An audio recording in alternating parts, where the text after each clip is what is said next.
1 minute early to Knox and Kobe's. So after school, we sit on the swings and share my string cheese sticks. "No painting today," I tell him. He laughs and nods. "Then maybe Reuben won't come down," he says. I know I'm supposed to say yeah, but instead, I say, I don't really mind if he does. Oliver peels a string from the cheese and says, "Yeah, I guess." We wait until all the buses leave the circle, then get our bikes from the rack and ride to their house.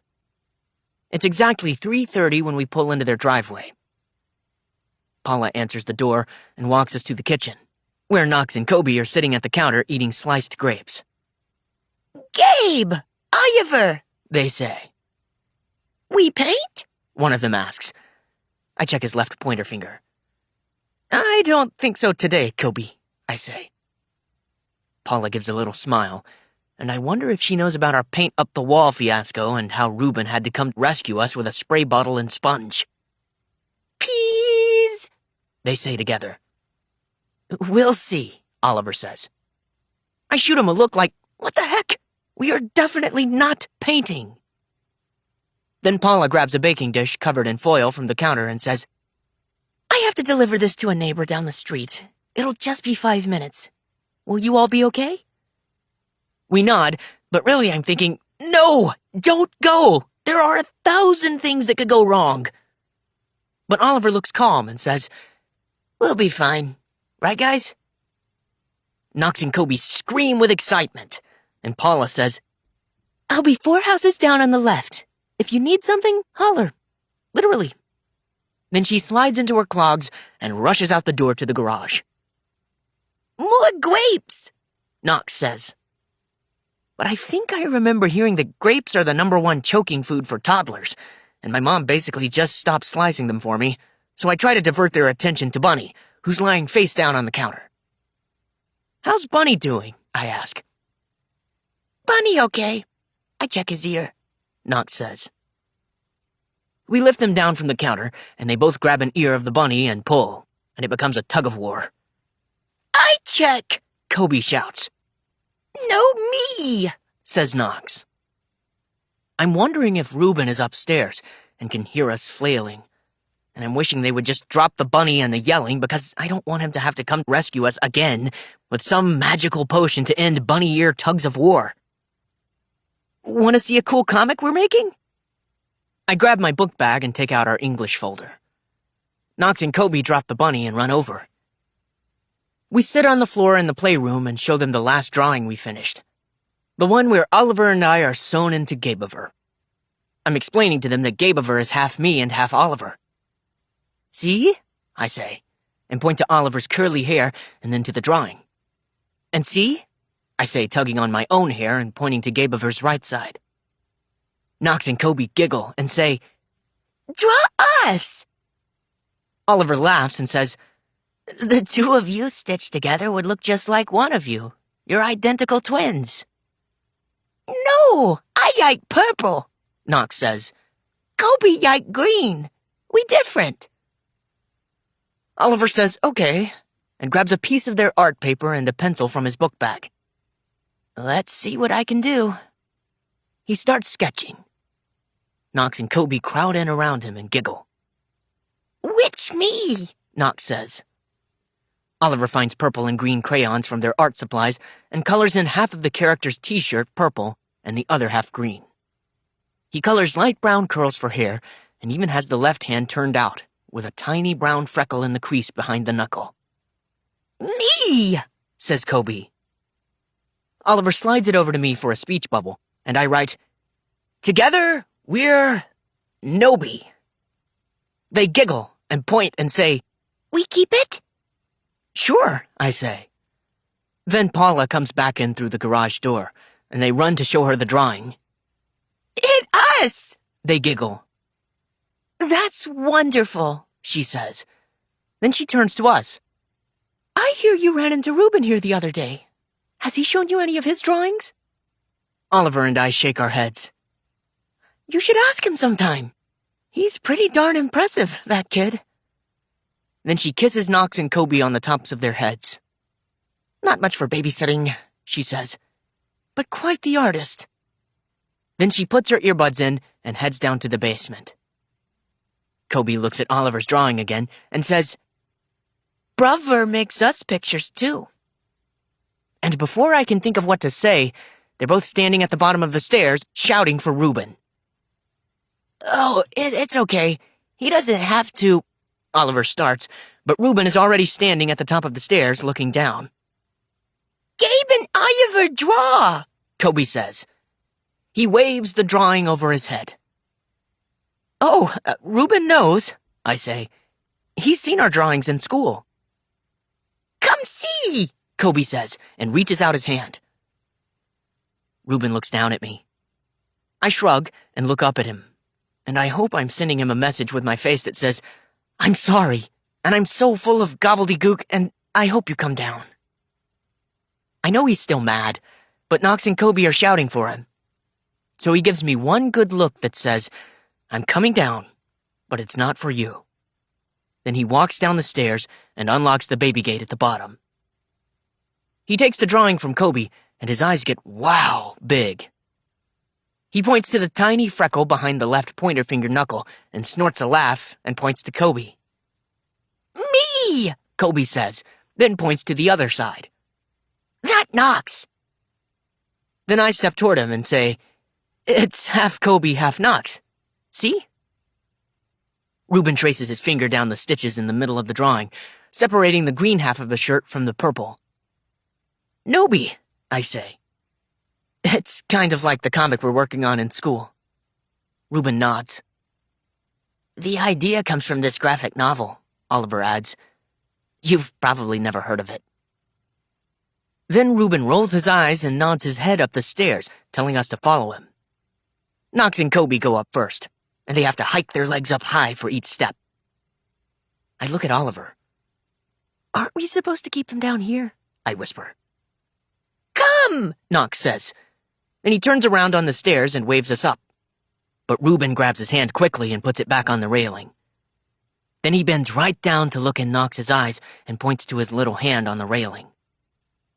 "I know," Knox says. "Hold tight."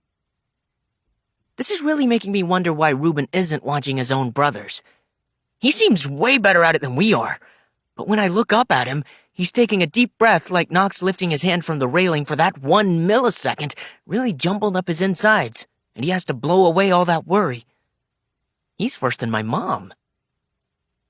We follow him upstairs into his bedroom, and almost every inch of his walls is covered with posters of basketball players and superheroes, and there's a bulletin board hanging next to his dresser that's cluttered with 100 drawings. "You like LeBron James?" Oliver asks, and Reuben looks at him like, duh, and they both laugh, and I kind of feel like I'm on the outside of some Cool Points basketball connection. Then Reuben gestures to his bookshelf, and I count along the spines. He has all the Dogmans, even the newest one. He also has all the Diary of a Wimpy Kids, and everything by Raina Telgemeier, New Kid and Class Act, Twins, and When Stars Are Scattered. Plus a whole shelf of comic books. Cool, I say. If you like When Stars Are Scattered, you might like all 13. It's not a graphic novel, but it's the kind of true story that keeps you up all night. I loved it. Then Oliver looks up and does that me too sign. Reuben nods and laughs and points to his bed, which is unmade and has tons of pillows. There's a library copy of all 13 tossed on the comforter, with one of those bookmark lights clipped to the cover. I smile and Reuben looks at me with huge eyes, and I know what he's saying. He's saying, I can't believe they've been trapped in that cave for so long, and I know they all get out, but seriously, how? I have that same light, I say. Reuben smiles. Knox and Kobe grab our hands. They want us to see their room, and they yank us toward the door, but I stop in front of Reuben's bulletin board. He has a bunch of doodles from the back of the Dogman books where the author shows you all the steps for drawing the characters, but he also has some comics with characters I've never seen before, and full-size portraits of Kobe and Knox. You're good at drawing people, Oliver says. Reuben nods. Kobe yanks on my hand again, and when we're in the hallway on the way to their room, I say, I saw the one of Ray ate downstairs on your refrigerator. He rolls his eyes and sighs, and I can tell exactly what he's saying. My mom put it there, and she's a little over the top. I knew a thing or two about that. And I wonder if he was the one that hung Knox and Kobe's scribbles over it. Who? Kobe asks, pulling me through the door to their bedroom. She's a girl in our class, I say. The Yistener, Kobe says, and Reuben nods like they've had 100 conversations about her over dinner. Knox and Kobe's room is messier than Reuben's. There are these giant Lego-type blocks scattered on the floor, a dollhouse with all the furniture spilled out, and a few puzzle pieces that don't seem to belong anywhere. Big boy beds, Knox says, and climbs up on a bed with a purple comforter and starts to bounce.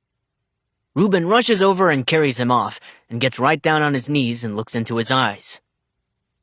I know, Knox says. No jump. Then he turns to Oliver and me and says, He extra caring. You mean careful? Oliver asks. Knox shakes his head. No, caring. I nod and say, I think you're right. And Oliver says we better get back downstairs before Paula finds out we let them up here. Come draw, Kobe says, and pulls Reuben out to the hallway. Yeah, Knox cheers.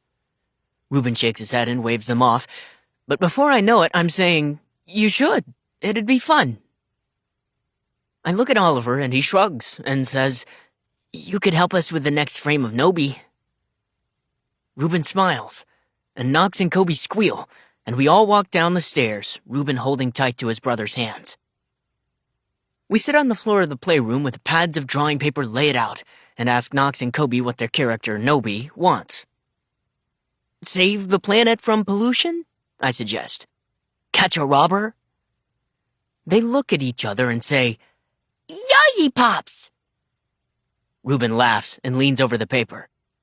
He looks at Oliver's first drawing and sketches his own version of Nobi, but this time he makes it look like an X-ray, with a stomach full of lollipops.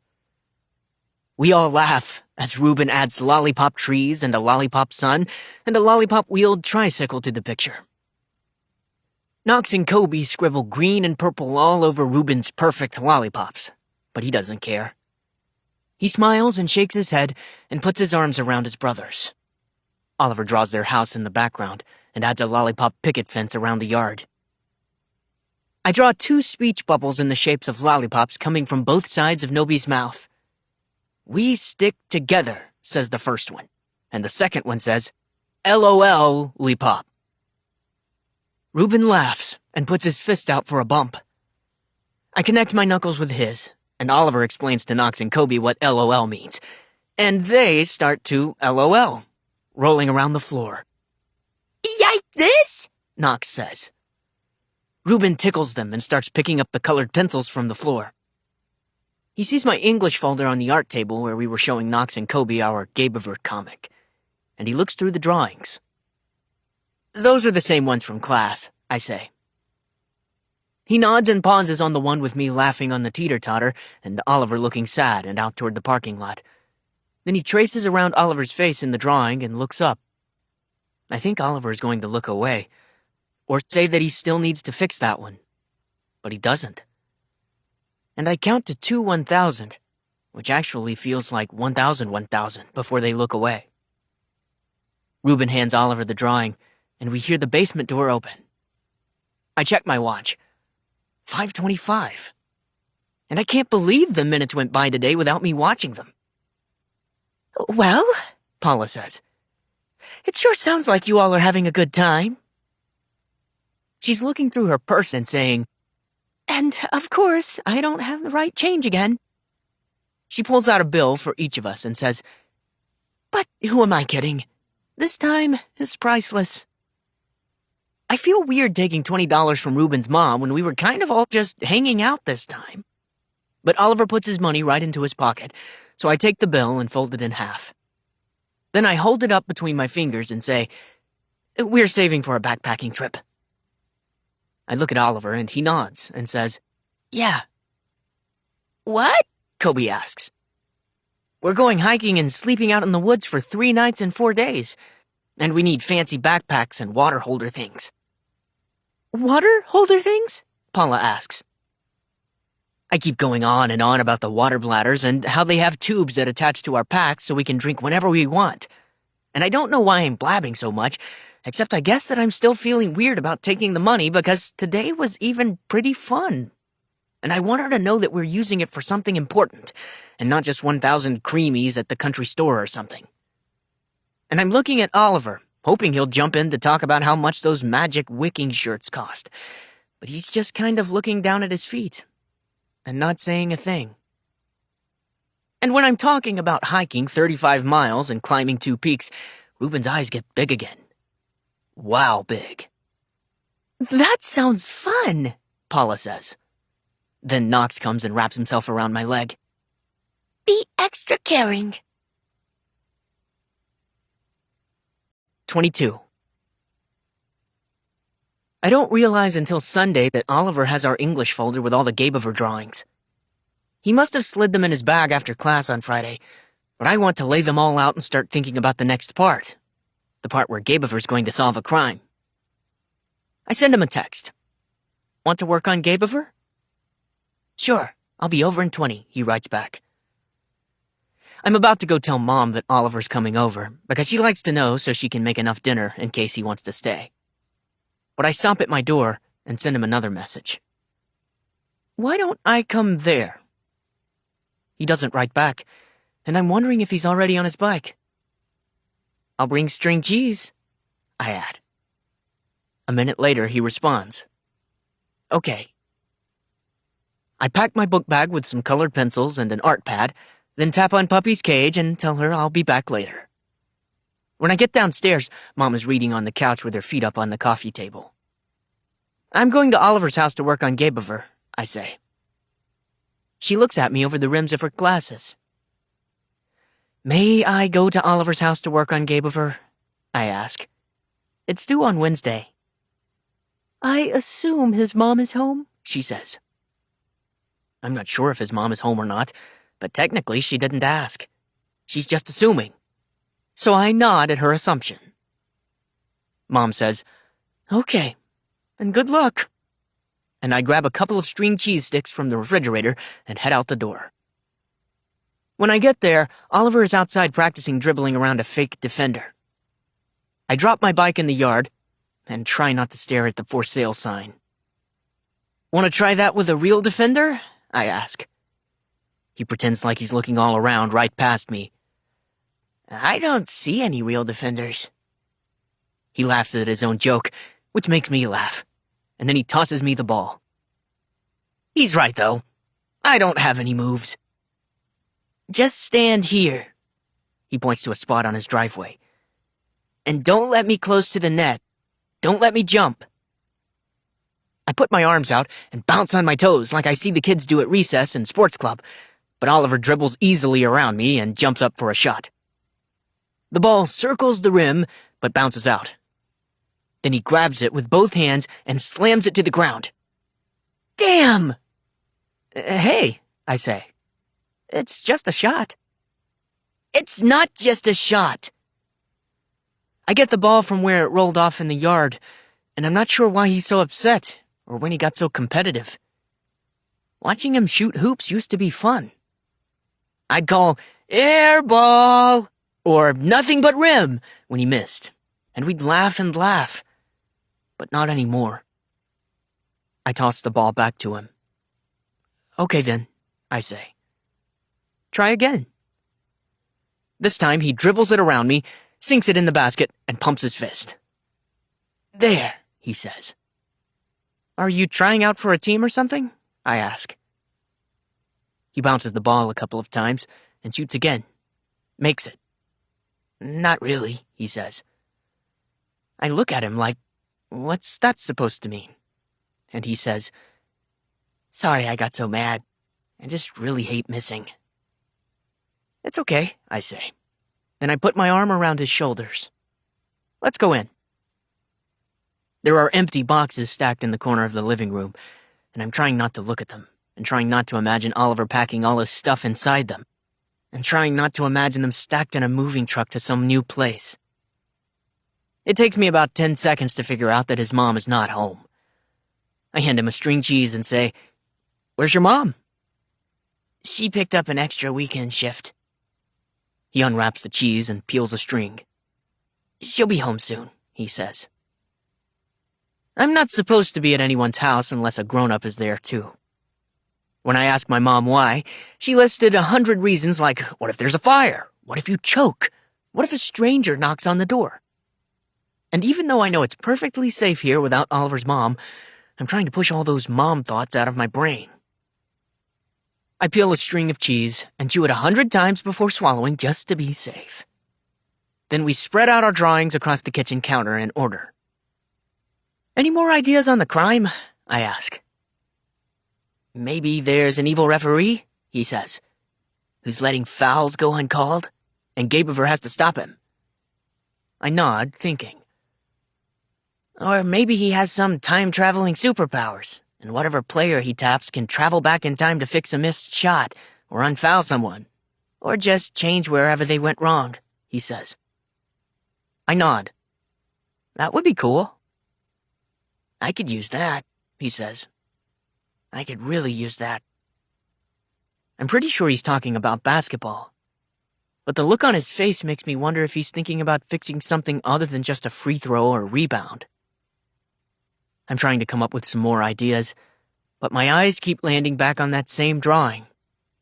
I pull it toward me and trace my finger around Oliver's body on the teeter-totter like Reuben did. You still look sad in this one, I say. Oliver rolls the colored pencil between his fingers for a few seconds. He doesn't look up when he says, My dad was supposed to pick me up that day. He keeps rolling the pencil between his fingers. I was worried he would be late, and then my mom would be mad. And then I was worried that he forgot about me and left.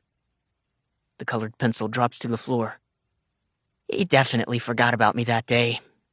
But it took him a bunch more years to leave. He's still looking down, so I pick up the colored pencil from the floor and move a little closer, until our shoulders touch, and I look at his face in the drawing instead. I'm sorry. It's not a big... But before he can finish, I hand him the colored pencil and pat his hand, the way my dad pats my hand after corn pops. And I'm hoping a little bit of his hero rubs off me and onto Oliver. And I hope it makes him feel more comfortable. It is, I say. It is a big deal. And it's guano. But if you want to unload it, I'm here. Unload my guano on you? He says.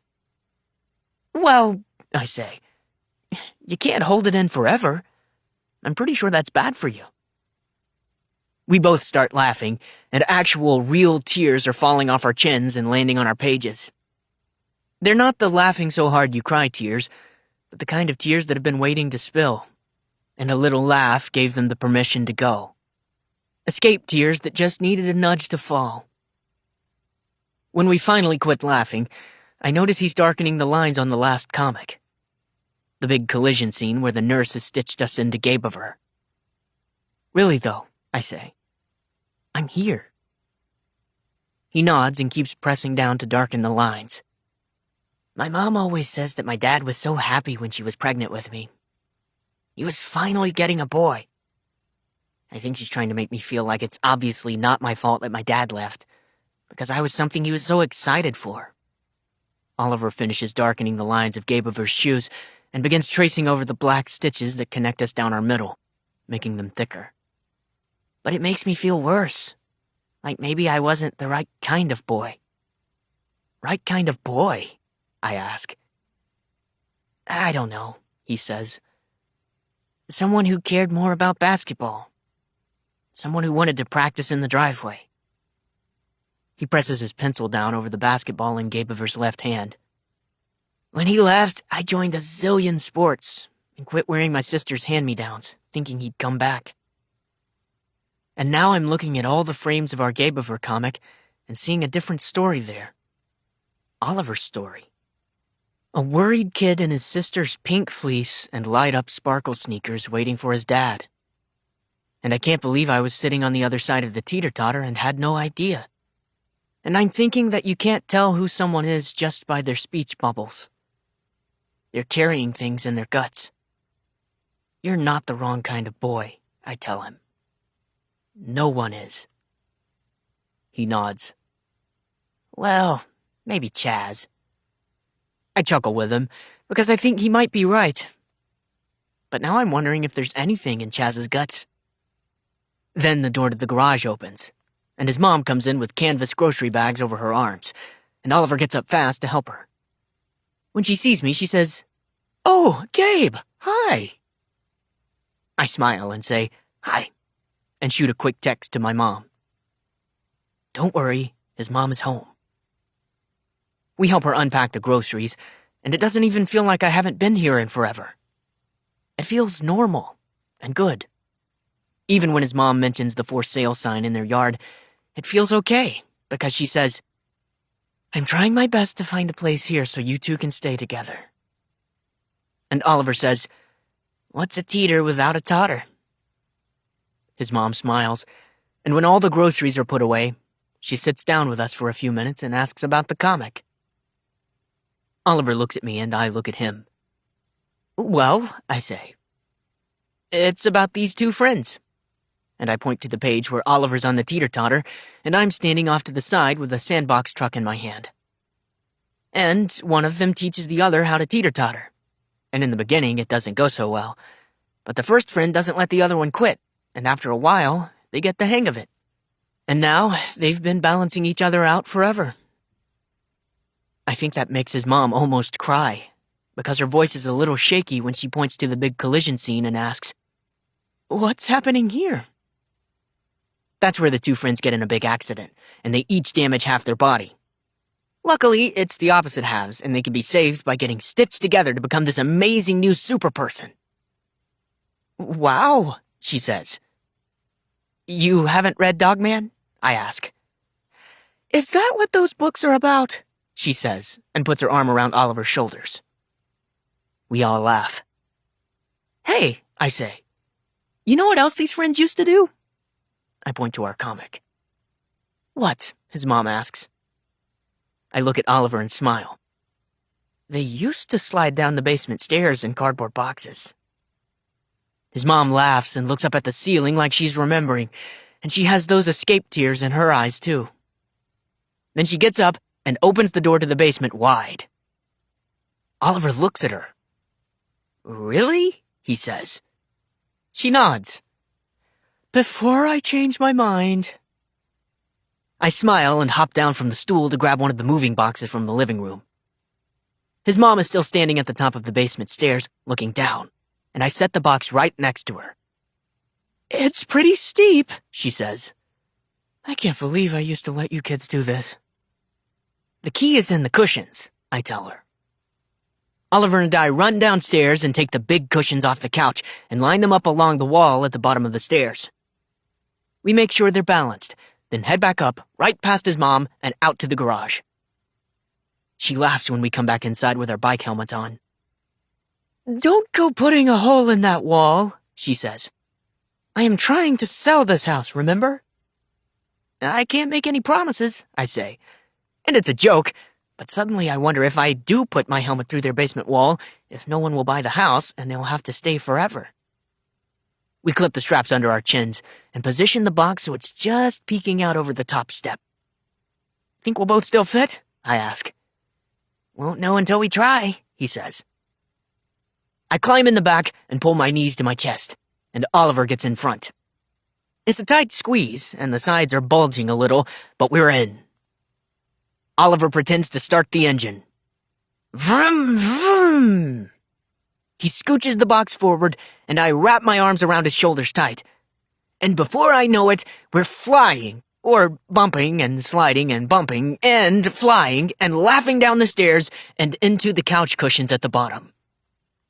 His mom is cheering and laughing from the top, and the box is split open along the sides, and we're in a heap with the cushions at the bottom of the stairs. My eyes are full of those tears, so I laugh hard and let them out, and Oliver says, "One more run?" I nod, and we take our broken box and do it again, this time holding up the sides as we fly. After our fifth run, when the box is tattered and worn, I feel a buzz in my pocket, and I know it's time to go. I should be getting home, I say. We drag the cardboard up the stairs, and Oliver unclips his helmet. Sure you don't want to stay for the game? He asks, and ducks into the living room to turn on the TV. A commercial comes on loud, and he turns it down. I could teach you all the positions and rules. I know all the positions and rules, I say. But really, I'm a little hazy on traveling and how the referees can catch it so quickly. Sure you do, he says, and smiles. My phone buzzes again, and I text my mom that I'm on my way. I say goodbye to Oliver and his mom, and go outside to grab my bike, and as I'm coasting down his street, it hits me. Oliver's been telling me his TV is broken.